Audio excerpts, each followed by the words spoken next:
Hola, muy buenas amigos. Estamos en tiempo de entrevista. Estamos en tiempo de los libros esos que ya no se llevan tanto, porque ahora lo que se lleva es el internet y ver las cosas en pantallas. Pero hay gente que todavía creemos en los libros de papel y sobre todo creemos en los que los escriben. Y concretamente, bueno, pues un buen amigo que ya ha venido con nosotros, parece que la cuarta o la quinta vez que le entrevisto, bueno, pues dentro de una trilogía actual que está haciendo, bueno, con este libro termina esa trilogía, pues nos va a hablar de algo muy interesante, muy importante, que se llama Historia de España. Y cómo quieren destruir a esa España que desde hace 500 años es la nación más antigua de Europa. Y bueno, pues ese amigo, ese gran escritor, ese gran historiador, es Fernando Vaquero. ¿Qué tal estás, Fernando? Muy bien, encantado de participar contigo en el programa y de reflexionar sobre estos temas que nos apasionan y nos preocupan. Bueno, Fernando, yo sé que tú eres un hombre comprometido, que eres un hombre que tiene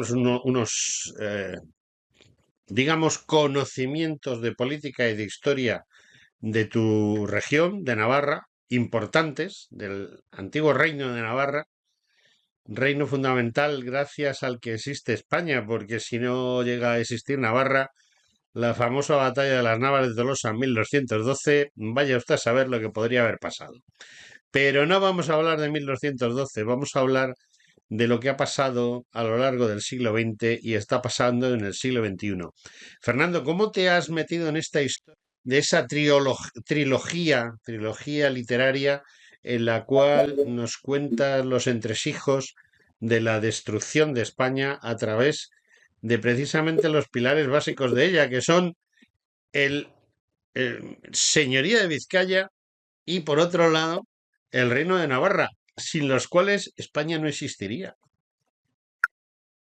Pues mira, José Antonio, desde muy joven he sido consciente de que Navarra mmm, tenía una serie de déficits. Ahora se habla de déficits democráticos, que en definitiva era violencia, mentiras, falsedades, terrorismo, una politización extrema, una pérdida del sentido común, una pérdida de raíces, y que en la base de todo ello pues estaba el nacionalismo vasco, en sus diversas culturas, en sus diversas familias.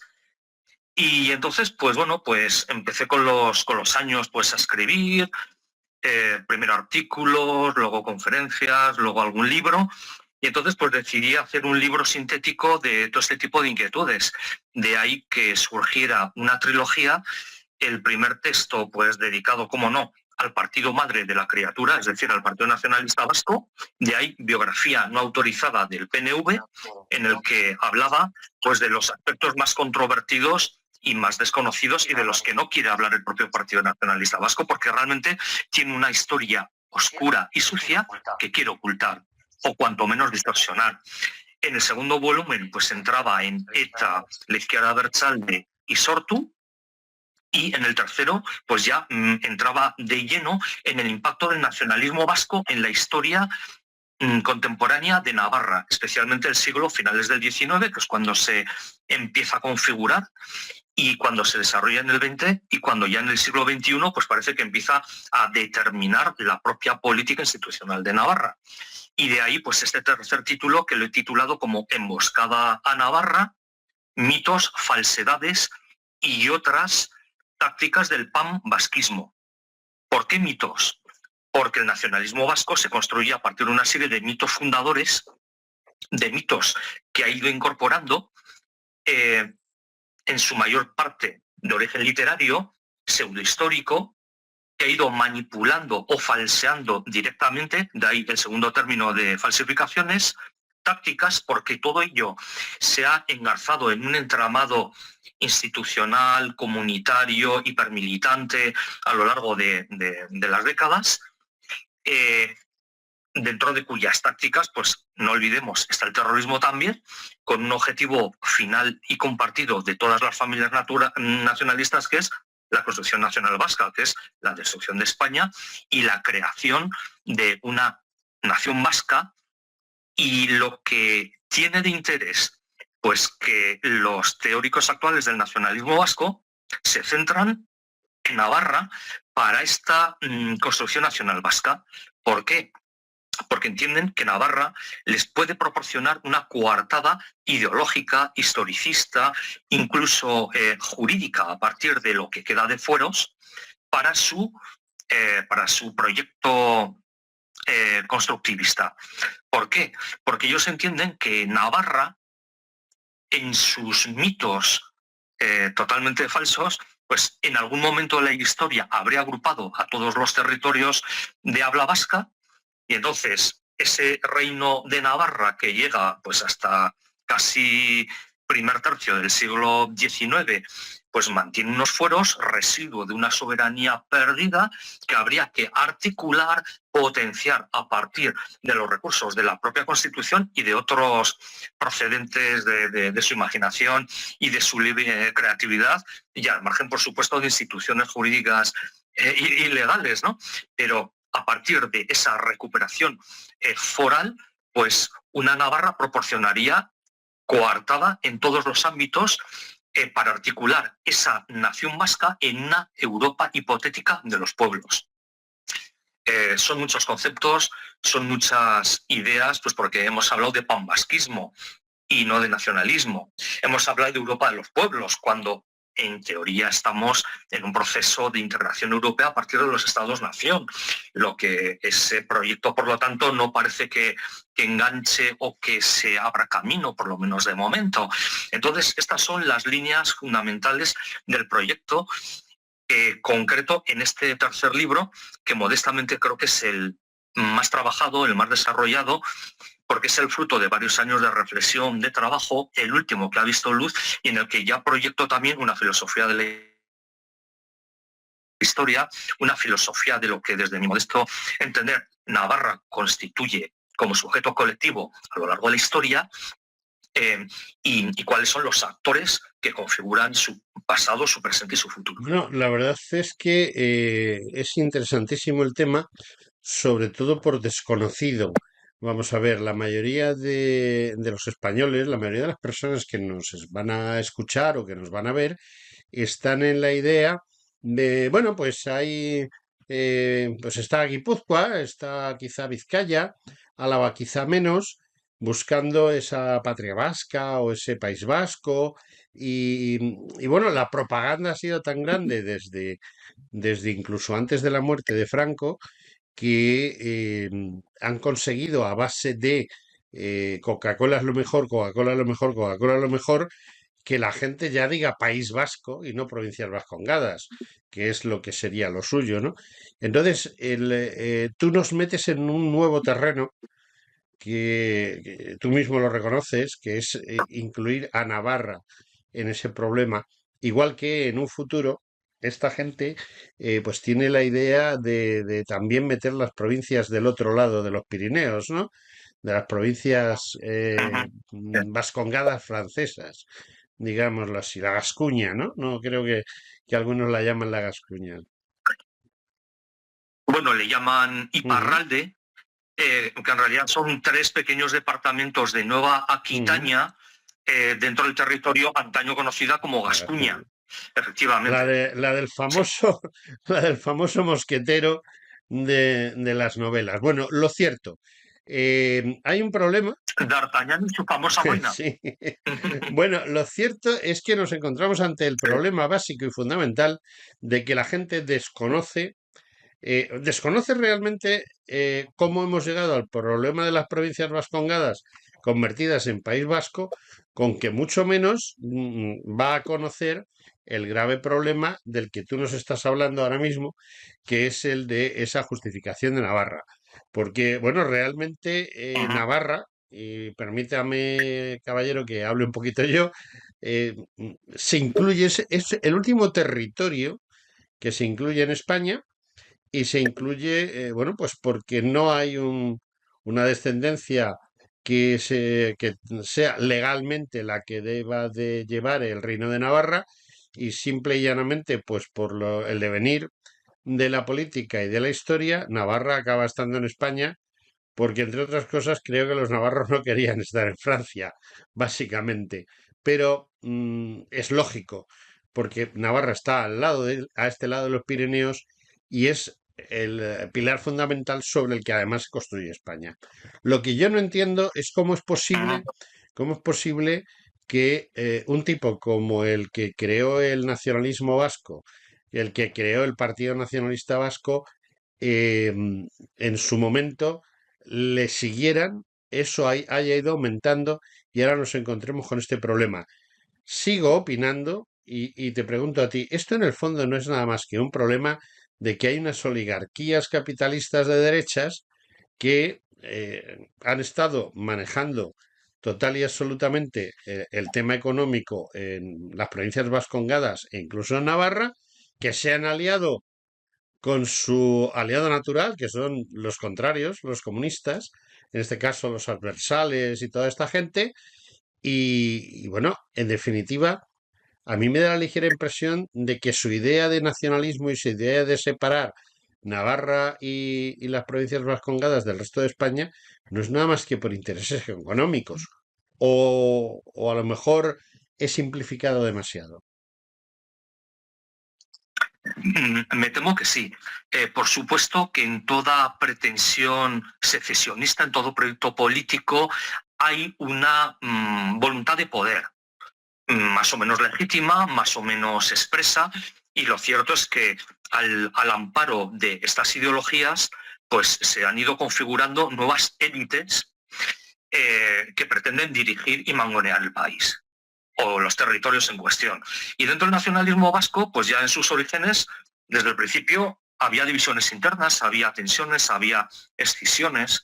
En sus orígenes estaban los nacionalistas de pata negra, que eran los que procedían del integrismo, concretamente los hermanos Sabino y Luis Arana.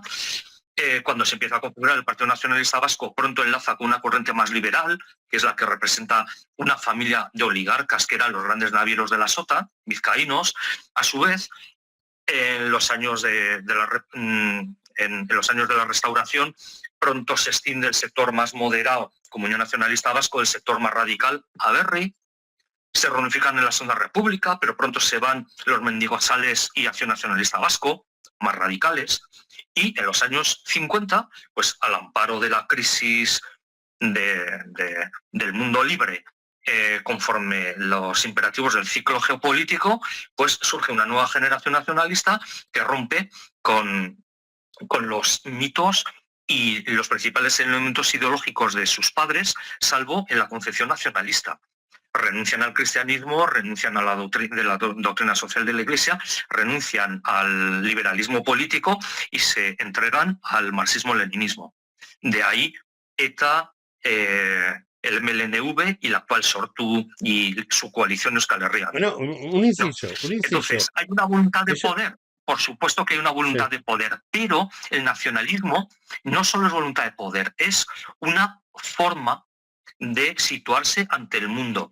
Es una manera de entender la vida, la muerte, las relaciones sociales, la familia. Es una ideología holística, de deriva totalitaria. No es una mera ideología al uso, la del PP, la de la socialdemocracia clásica, hoy te pones tú, hoy me quito yo, hoy tapamos nuestras miserias. No, aquí hay una voluntad realmente de crear un nuevo sujeto y una nueva sociedad.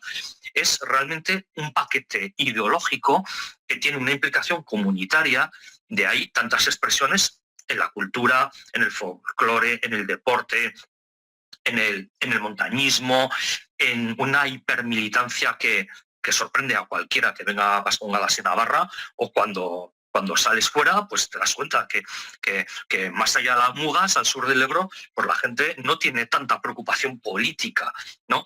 Que yo diría no tanto política, porque la política, entendido como un ejercicio de trabajo y de servicio al bien, para el bien común, pues es algo muy, muy legítimo. No, la política vasca, la política separatista es una política de confrontación, de movilización permanente, que se centra ¿en qué? En dos cosas: el odio a España y lo español, y la construcción nacional, por medio del idioma, por medio de figuras de contrasociedad. De ahí tantas estructuras comunitarias, tantas expresiones sectoriales, porque realmente el nacionalismo vasco llega a todo, y se puede vivir en nacionalista vasco 24 horas al día, 7 días a la semana, 365 días al año. Es que te estaba oyendo y yo que conozco un poquito bien la religión musulmana porque he tenido que, por mi trabajo, vivir con ellos, me estabas retratando al integrismo islámico más radical. Porque a ver, el Islam, es un tema muy interesante, sé que te apasiona y a mí también. El Islam es religión, sociedad y Estado todo Ujú. unido. Y el nacionalismo vasco también. O sea, porque religión, claro que sí, el nacionalismo vasco es una religión de sustitución. En los orígenes era una fusión sorprendente de sabinismo aranista y catolicismo integrista, ¿no? Pero ahora eh, el nacionalismo determina toda la existencia, por lo tanto ya es una expresión inmanente de comunitarismo, ¿no? Y por lo tanto es una religión sustitutiva, desde una perspectiva inmanente, no trascendente, pues porque tiene mitos, rituales, compromisos, requerimientos, memoria colectiva, es decir, elementos de los que participa toda religión.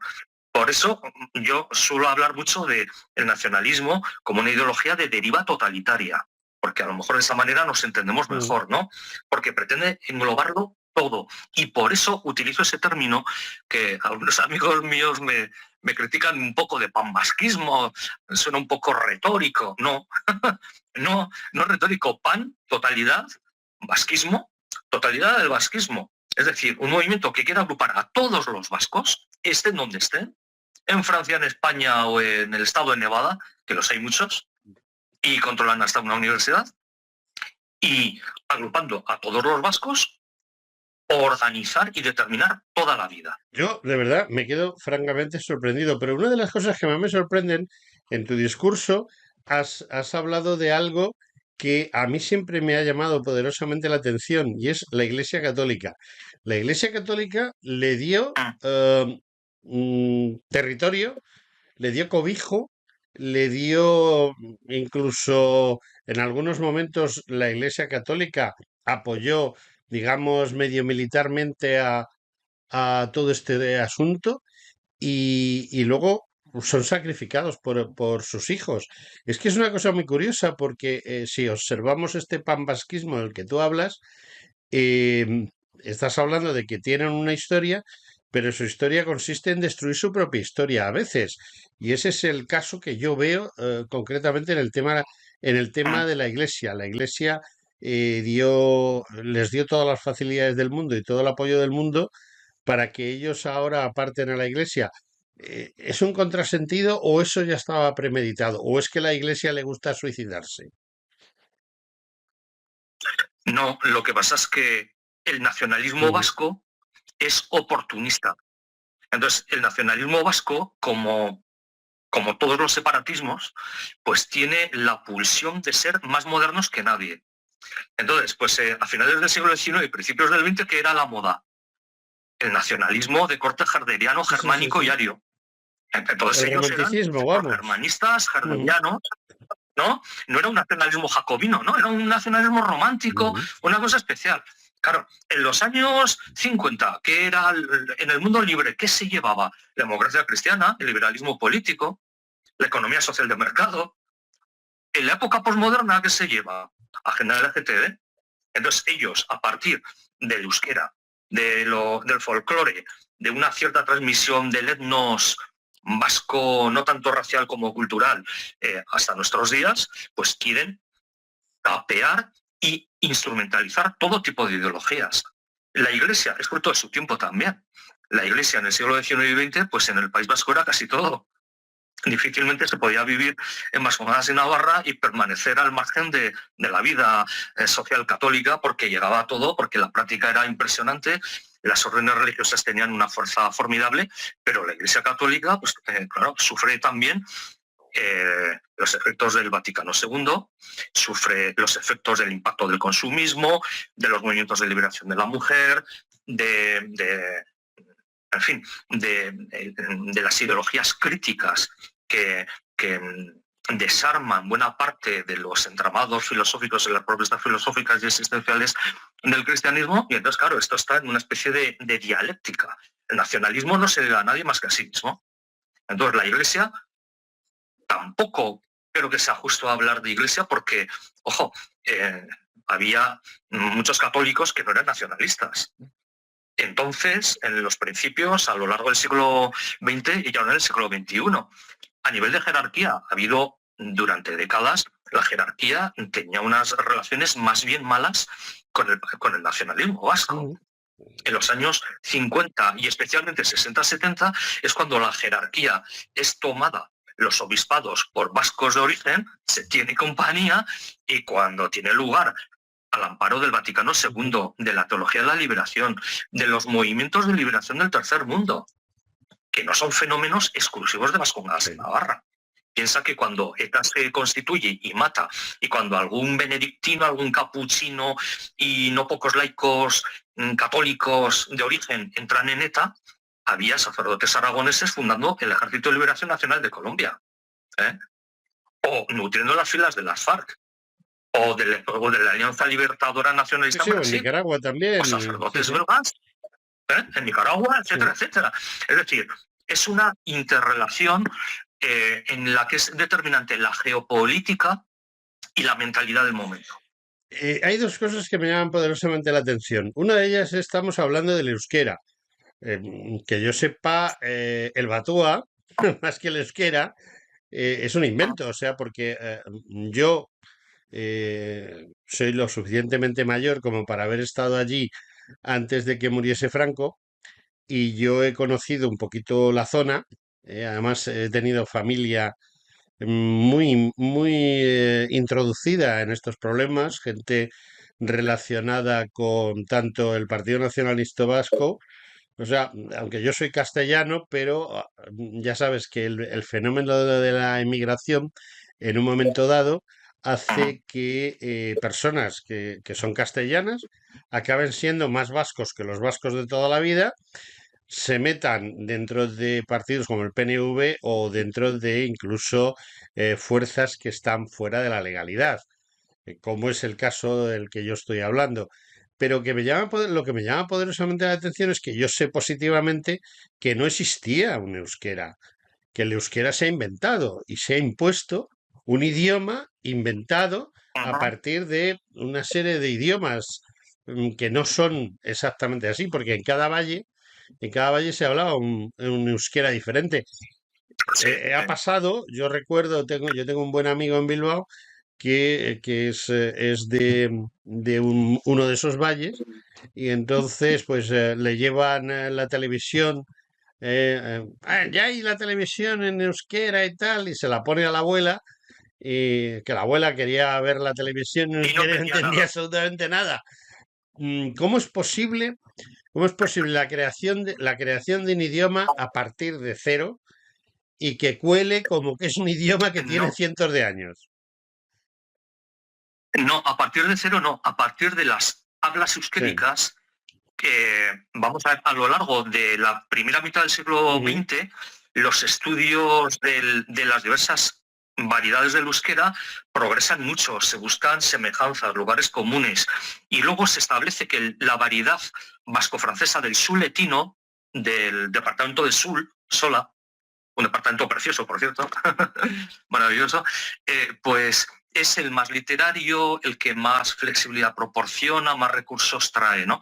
Entonces, en el año 68-69, se unifica el euskera en el batúa. Mm. Y entonces, claro, las nuevas generaciones ya estudian el batúa, tienen más influencia del suletino o del guipuzcoano que otras variedades. Entonces, según los valles, según las provincias, se entienden más mejor, pero es una cuestión generacional. Las viejas generaciones van muriendo, y los últimos hablantes de variedades, el roncalés, hace 100 años que murió el último hablante de euskera roncalés. Entonces, claro, las nuevas generaciones hacen propio el euskera y su voluntad es construir una nación a partir del euskera. A ver, este tipo de experimentos no son nuevos. ¿Cómo se ha construido el Estado de Israel? A partir del hebreo. Ojo, que el hebreo es un idioma moderno, ¿eh? No es el hebreo... Sí, el arameo que se hablaba hace 2000 años. No. Y nada, y muy poco que ver con el arameo de nuestro Señor Jesucristo, ¿no? ¿Qué pasó con el ucraniano? El ucraniano se empieza a redactar la gramática ucraniana más tarde que el euskera. Y mira qué está pasando en Ucrania, el nacionalismo, el ucraniano, que si es ruso, que no es ruso, que si es primo hermano, que si es distinto, que... Ojo, el idioma no es ninguna tontería, porque el idioma genera conceptos, juega con las sensaciones, ayuda a proyectar la personalidad, los sentimientos, los mitos. Es muy poderoso. Sin embargo, y no quiero llevarte la contraria, el euskera ha triunfado muy bien, por ejemplo, en Guipúzcoa, pero yo tengo buenos amigos en Vitoria que me comentan que allí la cosa va por otro lado y que incluso, aunque avanza y es casi obligado, o sea, vamos a ver, el aprender batúa se ha convertido en una obligación, incluso para obtener Sí, claro. el carnet de conducir, para ser funcionario del gobierno vasco, etcétera, es imprescindible, pero sin embargo, no ha triunfado en la calle. Es un idioma complicado, es un idioma difícil y la juventud que no está por estudiar, pues a lo mejor resulta que Sí. no está facilitando la labor de ese euskera, ¿no? Es cierto. De hecho, las estadísticas que manejan cada año Euskarabidea, que es el Ujú. organismo que implanta, sigue, financia el euskera en todos los niveles de ámbito administrativo, educación pública, educación concertada, educación permanente de adultos, inmigrantes, etcétera. Bueno, pues, ¿cuál es el dato que dan? Que crece muy despacito, muy despacito, muy despacito, de manera casi imperceptible, y sobre todo que las nuevas generaciones, salvo en el Goierri y la Universidad del País Vasco en Vitoria, y en los ámbitos de la administración, porque es obligatorio, pues 2 de cada 3 muchachos que estudian euskera cumplen los 18 años y cuando salen del Instituto de la Ikastola hablan castellano, porque los espacios de socialización, de diversión y de interacción, alumnos de Erasmus, etcétera y tal, es en castellano o en inglés. Un dato, en el País Vasco te puedes examinar el carnet de conducir en castellano, euskera e inglés. No está mal. 90%. 90% en castellano. Segundo idioma, el inglés. Tercero, euskera. Sin embargo, para ser profesor de autoescuela, si no eres euskaldún, no accedes, porque es requisito sine qua non en los actuales exámenes de convalidación de títulos de profesor de euskera. Entonces, claro, es uno de los problemas que los impulsores del euskera perciben y por los que están intentando implementar al máximo la agenda de euskaldunización forzosa de la educación. De ahí que lo poquito que se puede estudiar todavía en castellano lo quieran eliminar o que quiera extenderse la cooficialidad del euskera a toda Navarra, cuando la ley del euskera establece 3 zonas y, por ejemplo, toda la ribera y pues en principio el idioma no es oficial, etcétera, pues también quieren implantarlo allá porque ven que es una carrera contrarreloj. Nuevas generaciones y factor de inmigración y envejecimiento de la población. Ahí quería yo llegar, pero en Navarra, o sea, estamos hablando de un libro sobre Navarra y me da la ligera impresión de que esos 3 factores son fundamentales para... ellos pensaban que era muy fácil meterse en Navarra, les iba a costar trabajo, lógicamente, pero pensaban que iban a hacer una euskalización rápida de Navarra y me da la ligera impresión de que la cosa no es tan fácil, ¿no? No, realmente está costando. Está costando porque además, seamos realistas, en el mundo de Internet, las grandes emigraciones, decíamos antaño, la época de los Erasmus, de las nuevas generaciones que van a trabajar fuera, porque vivienda y trabajo es más accesible en Londres o en Nueva Zelanda o en Frankfurt que en Bilbao o que en Pamplona, ¿no? Bueno, pues entonces, claro, la vida va por otro lado, ¿no? Y entonces realmente están encontrando enormes dificultades. Son conscientes de esos problemas y claro, ¿quién tiene la bola de futuro? Realmente nadie. De ahí su hipermilitantismo, su hipervigilancia, su movilización permanente. Y bueno, en ese sentido, pues es de reconocer un impulso militante que no acompaña a otras expresiones políticas o culturas políticas o nacionales aquí mismo en España. Seamos Seamos realistas. realistas. ¿Puede ser que ese hiper del que tú hablas sea su talón de Aquiles? A ver, las nuevas generaciones de vascongadas y Navarra están mucho menos politizadas que las de sus hermanos mayores o sus padres. Te voy a dar un dato, por ejemplo, en la Universidad del País Vasco, la Universidad Pública de Navarra, la lista más votada es la de la izquierda abertzale. Pero, ¿cuánta gente vota? Menos de un 10% de los alumnos censados. Vamos a ver, entonces sí, puede tener un tercio, un 40% de los votos, es mucho. Es una minoría ruidosa, consistente y atractiva. Pero el estilo de vida actual no No va va por por ahí. esas expresiones identitarias, va por el tema de el mundo virtual, las relaciones a distancia, viajar, nomadismo. Claro, ahí hay un problema realmente de integración. Y luego, ¿cómo se integran los no contingentes? Navarra, pues no llega a 670.000 habitantes. Bueno, pues 120.000 son extranjeros actualmente. Eso, Si sí. sumamos los nacionalizados o hijos de nacionalizados, que resulta que especialmente presentes en la juventud. O sea, porque de cada 4 jóvenes menores de 5 años, de 25 años, perdón, uno es extranjero. 14.000 niños nacieron en Vascongadas el año pasado. Casi el 34% de madre y padre extranjero. A ver, ¿cómo integras? No es sencillo. No, bueno, o sea, lo O sea, normal es que porque no la integres, o gente... sea, porque quizás sea mucho más fácil integrar a la gente en Madrid que, que en San Sebastián, porque vamos a ver, el extranjero que viene, o sea, alguien que viene de Perú o que viene de Ecuador o que viene de ahí, que habla español porque es su idioma. De repente llega aquí y le Sí, dices que no, que tiene que aprender Euskaldun. Y te dice, o Batúa o como lo quieras así es. llamar. Eso me parece que no es muy popular, ¿no? No será popular, pero funciona. Lo cierto es que todos estos hijos de la Ujú. emigración, que vienen del altiplano andino o de las tierras negras de Ucrania y Bielorrusia o del Magreb, o del Sahel, pues como van a acceder a la enseñanza pública, lo van a hacer en euskera. Es que en la enseñanza pública no van a tener posibilidades de hablar en castellano. Sí, pero luego Y socializan en luego quieren, castellano. vale, de momento. Esa es la batalla. Eso es lo que hay. Dios dirá, nadie lo Bueno, sabe. entonces volvemos a tu libro porque se nos va pasando el tiempo. ¿Qué es lo Sí. que pretendes tú explicarnos en tu libro respecto a esa trampa, esa manera de hacer las cosas que están llevando adelante para que esa juventud, que además es del Sahel o del norte de África o del altiplano, como tú decías, pues entre por el aro? Porque me da la ligera impresión de que la gente que tiene ya 40, 45 años, a esa ya no la vas a cambiar. O sea, la gente cuando ya tiene esa edad solo cambia porque se cabre. Es decir, yo conozco gente que era comunista y cuando ha visto en qué consiste el comunismo de Yolanda Claro. Díaz, entonces se han hecho de ultraderecha. Pero es una circunstancia. No, vamos a hablar del conjunto.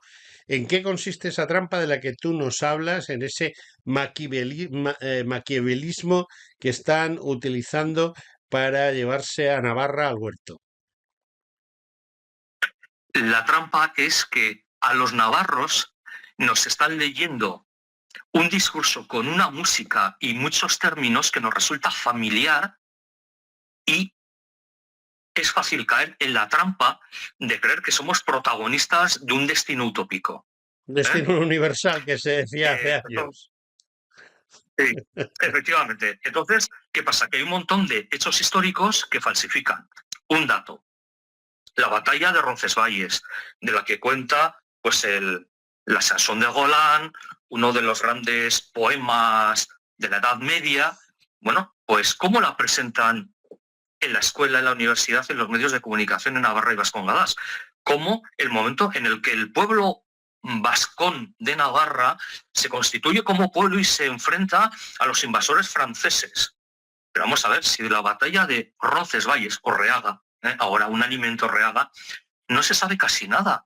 Y de lo poco que se sabe es que participaron musulmanes de Zaragoza. Y participaron seguramente los gascones de Aquitania, que se habían sublevado contra las pretensiones de Carlomagno. Porque aquí lo que había eran vascones en Navarra, pero las vascongadas eran todavía pueblos de estirpe celta. Bárdulos, caristos, autrugones. Empezaba entonces la cristianización, la vasconización por parte de los pueblos vascones que poblaban norte de Navarra, altas 5 villas de Zaragoza y el sur de Francia de Aquitania. Eso es lo que la filología actual nos da. Entonces, es una emboscada navarra, claro, porque la música nos puede resultar divertida, interesante, atractiva, pero ¿a costa de qué? De la memoria, de la verdad histórica y de las tradiciones y de nuestro propio ser. Y entonces yo lo que hago es, en 45 capítulos, deconstruir, ahora que está de moda deconstruyamos también al nacionalismo vasco, sus tópicos, sus mentiras y sus tácticas oportunistas. Y entonces, ¿que dicen que Sancho el Mayor de Navarra era el rey de los vascos? Pues vamos a ver si es verdad o es una de tantas mentiras. Que en el castillo de Maya resistieron heroicamente los últimos defensores de la defensa de Navarra. Vamos a ver si eran heroicos defensores de la independencia navarra o fieles súbditos del rey francés. Que en la batalla de Noain de 1521 se produjo un genocidio de Navarra. Vas a ver cuántos murieron de verdad, qué efectos tuvo en la demografía de la época. Y veremos que es mentira. Bueno, ya te digo, 45 apartados. No, 45 apartados en los cuales tratas de construir todas esas falsedades que, bueno, ellos quieren utilizar para que ese pueblo que no sabe de dónde es, porque yo cada día estoy más convencido, yo hablo con la juventud siempre que puedo, ¿no? Yo ya soy mayorcito, ya tengo casi 70 años y hablo con la gente joven y no tienen ni puñetera idea, esa es la expresión, no tienen ni puñetera idea de la historia, no ya de España, sino del sitio donde están viviendo. No quieren saber nada y además es que no quieren saber nada. O sea, tú les cuentas una milonga y la dan por buena. Mañana les cuentas la milonga contraria y también la dan por buena. O sea, no quieren saber nada de nada. Su aculturización es total. Esta sociedad ha procurado, o sea, esos partidos políticos como el PNV o como el Partido Socialista o como el Partido Comunista, lo que les interesa es que la juventud sepa firmar. No digo leer ni escribir, o sea, que sean, lo que pretenden es que sean analfabetos funcionales. Pero al ser analfabetos funcionales, a lo mejor todo el esfuerzo que ellos hacen para venderles la moto y el esfuerzo que tú en 45 capítulos tratas de desmontar, ese esfuerzo de ellos, ¿realmente sirve? ¿Realmente nos va a ayudar? Pienso más que tú descomponiendo todo el esfuerzo brutal que ellos tienen porque es tremendo. Vamos a ver, yo creo que la geopolítica impone unos marcos de convivencia, de desarrollo de los movimientos sociales, pero que también juega el genio humano. La voluntad humana no determina el futuro al 100%, pero de ahí que existan una serie de instrumentos, movimientos sociales, batallas culturales, etc. Yo soy un modesto peón de la batalla cultural. Ofrezco elementos de construcción que creo que son científicamente incuestionables, permítase la arrogancia, y entonces, bueno, cada uno que juegue su papel. Ciertamente es una situación muy complicada, pero tenemos que ser conscientes de que esa aculturación o sea, no hay una neutralidad. Y claro que hay contenidos en la educación pública, en los medios de comunicación, en la simbología, en los mitos, en lo que se escucha en los espacios de sociabilidad de Vascongadas y Navarra. Y son elementos que van en una dirección, porque todo lo que es español se ha ido borrando. Entonces, aunque no te preocupe mucho la historia, has escuchado algo, ¿no? Has escuchado que en Euskal Herria y Navarra toda la vida estaba el olenchero y los Reyes Magos son españoles y fascistas y heteropatriarcales. Bueno, pues no es verdad, evidentemente. El olenchero es una cosa muy reciente que se practicaba en muy poquitos pueblitos y de la regata del Bidasoa, alguno de alrededor de Guipúzcoa y cada uno además con una imagen distinta, incluso contradictoria, etcétera, etcétera. Entonces, a ver, la batalla cultural está ahí, el valor de las ideas está ahí, vivimos en un mundo en el que los paradigmas ideológicos de antaño se están rompiendo y están surgiendo nuevas líneas de fractura, identidad, globalismo, por ejemplo, ¿no? Arraigo, pertenencia y nomadismo. Entonces, bueno, ahí en estas fracturas, bueno, pues el nacionalismo vasco está intentando jugar una batalla contradictoria. Porque si ya era contradictorio ser católico y universalista y nacionalista, es decir, supremacista y especialísimo y elegidísimo, bueno, pues en estos tiempos de globalización, pues ¿cómo vas a mantener una identidad vasca cerrada, exclusiva? Es realmente muy difícil, pero quieren jugar esa batalla. ¿eh? La identidad española es otra identidad que está en juego, que lucha por sobrevivir y que se nutre de batallas culturales, medios, partidos políticos, intelectuales orgánicos. Ahí estamos todos. Yo lo que dirás que estoy un poco hoy espeso en el sentido de que te ataco, pero es que quiero que las cosas queden claras. Hay un problema. Yo entiendo que el wokismo, que es el globalismo, ¿no? Lo que pretende es precisamente destruir al PNV. Lo va a utilizar en lo que pueda, pero al final casi el PNV para ellos es más peligroso que el propio españolismo. Entiendo, porque es más cerrado.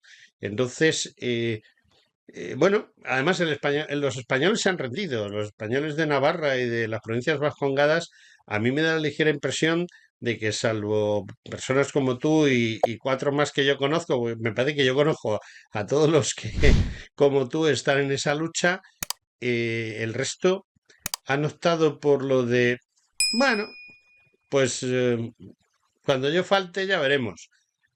Puede ser que el problema de la defensa de Navarra como ese puntal de España esté precisamente en la traición de quien debiera defenderlo. Sin duda. Y hablaríamos de responsabilidades de la alta dirección del Estado, de los partidos políticos que han dirigido la nación desde los años de la transición, que dieron carta blanca al PNV con excusa de que ellos van a frenar al terrorismo, que son muy malos, etcétera, etcétera.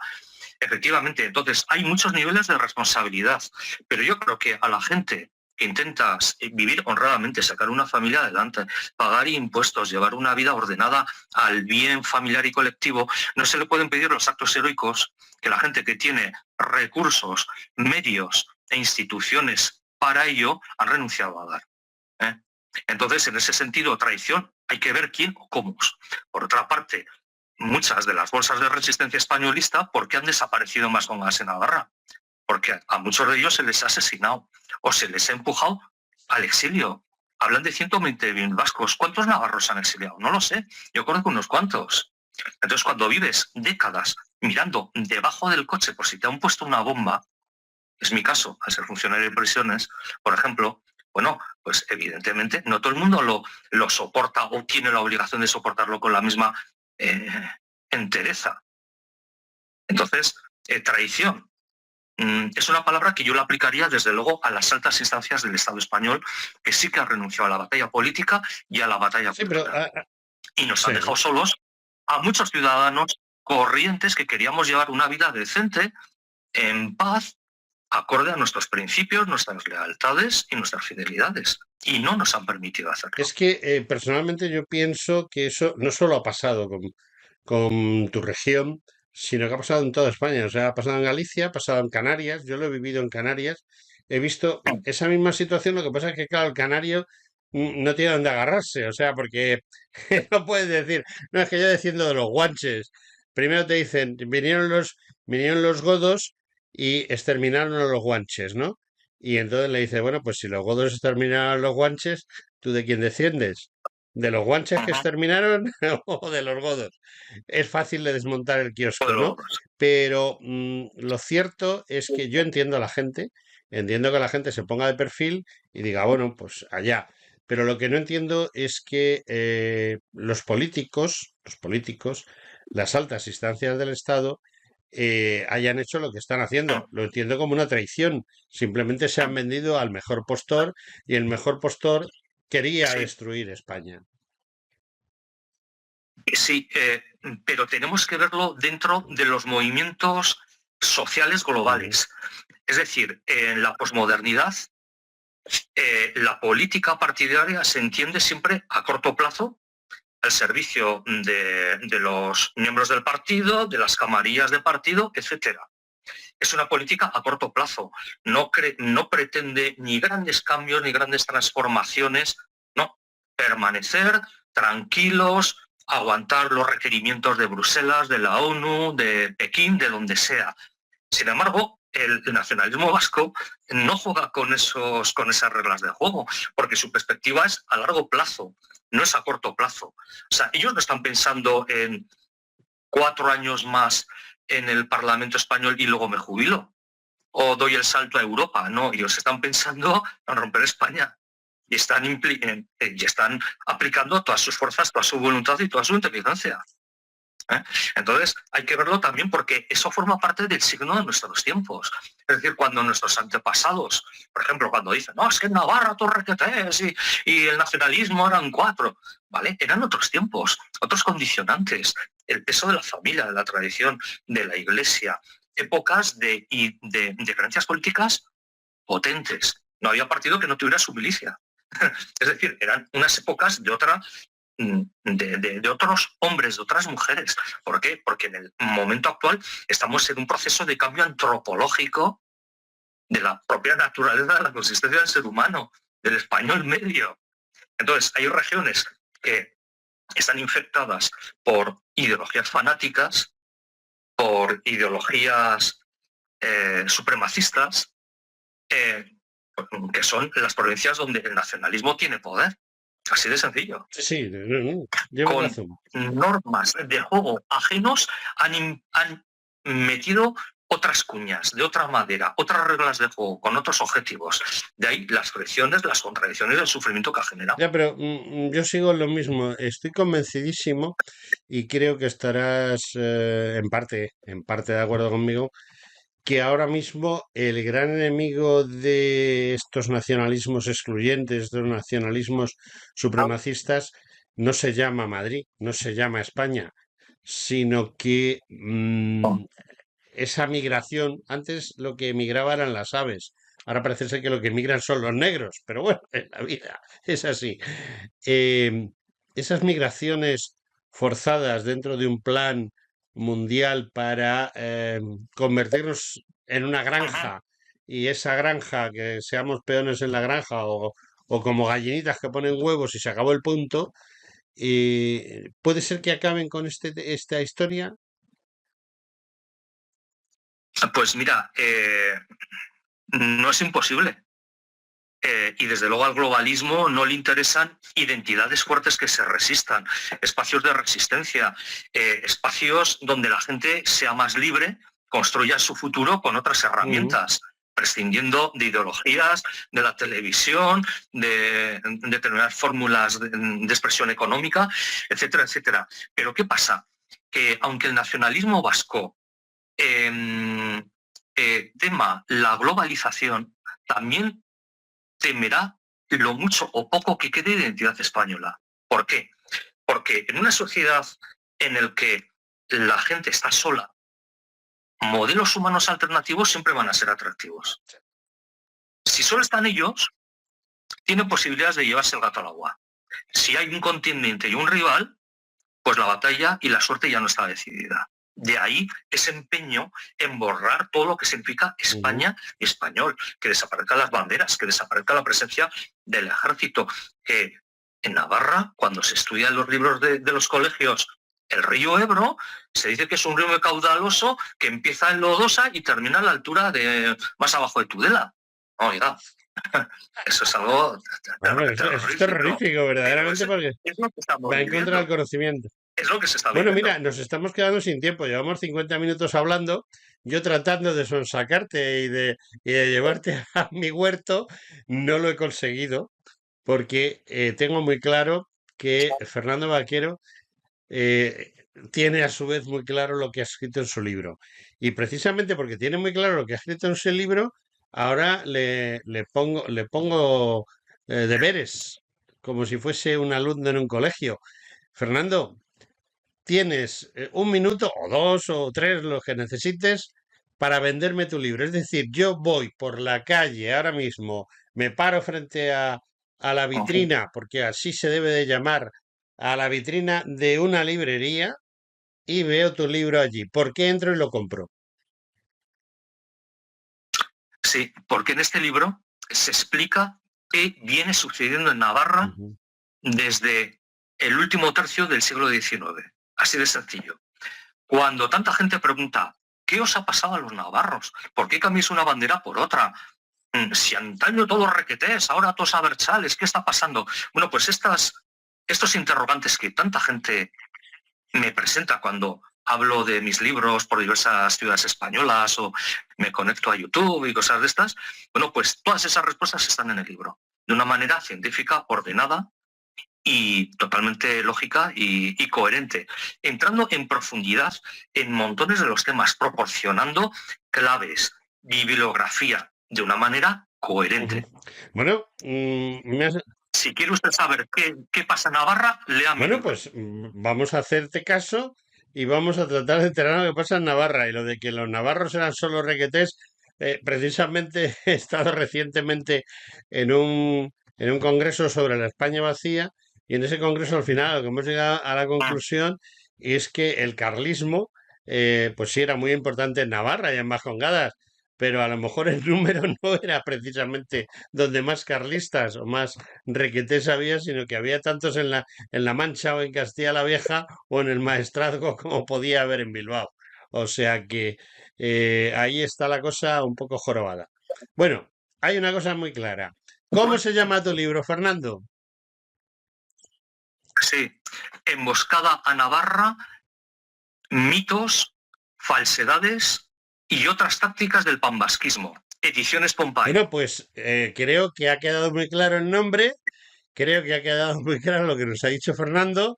Creo que ha quedado muy claro que he sido incapaz de meter a Fernando en ningún lío, sino que al revés, me ha metido él a mí en todos los líos que ha podido y estoy súper contento de que hayamos entrevistado a Fernando Vaquero y también estoy súper contento de que Fernando Vaquero haya cerrado esta trilogía. Un minuto para decirme en qué estás trabajando ahora. Pues mira, ahora en la promoción y difusión del libro, entrevistas, podcasts y también descansar, porque llevo toda la vida sufriendo el nacionalismo vasco y los últimos 5 años estudiándolo. Estoy saturado, no puedo más. Entonces voy a cambiar de ciclo y me voy a meter con los hermanos musulmanes en Europa. Muy bien. Fernando Vaquero, muchas gracias por estar este ratito con nosotros, que ha sido muy ilustrativo y creo que es lo más importante es que va a hacer que las personas que nos hayan visto y nos hayan escuchado se pongan las pilas y traten de enterarse realmente de cuáles son los problemas. Y bueno, no digo yo que los vayan a resolver, pero por lo menos que culturalmente sepan lo que está pasando. Fernando Vaquero, muchas gracias. Muchas gracias a ti y a todos los amigos que nos están escuchando. Gracias, un honor. Lo mismo te digo.